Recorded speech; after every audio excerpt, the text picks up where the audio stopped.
I'm Steve. This is Tracy Singleton, and we are the executive directors for Still Creek Ministries. For 16 years, we worked in the business world and forgot about our dream that we both had early on to run a children's home.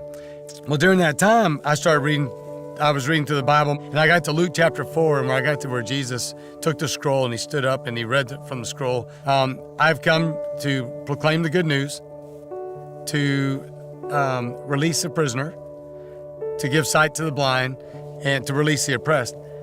And that really hit me. My whole life I'd spent trying to just do good works for God, just thinking I was doing choir, teaching Sunday school, doing all these things. We spent our whole life trying to do good deeds for God. But God came to set the oppressed free. And I wrote in my Bible that day, I wrote that, God, please give Tracy and I the opportunity to help those who are hurting.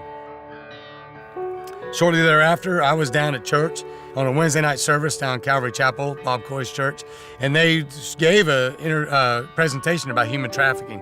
As they started talking about it, I was blown away with the stats. I hadn't heard that. I'd heard something about human trafficking.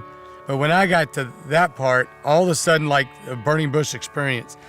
For 16 years, I've been tending my own flock, not paying attention to what was going on around me. And all of a sudden, all that came to me, and God said, I'm calling you and Tracy back into the children's home. We've been out 16 years. And you're going to rescue these girls. So I called her up, and I said, honey, we're going back in the children's home business. And I'm the dreamer. She's a realist. So what happened next was she said, honey, you're crazy. She said, I'm here taking care of your father. You're there alone in Florida. I've got our 6 kids I'm taking care of. I need you to sell the business, get back home, and help me out. And I said, yeah, honey, you're right.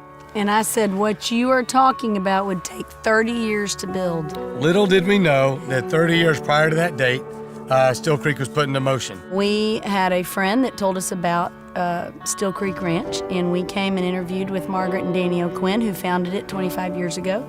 And they showed us around, and we knew that the Lord had sent us here because our hearts are one with children and teens, and that is how we ended up here.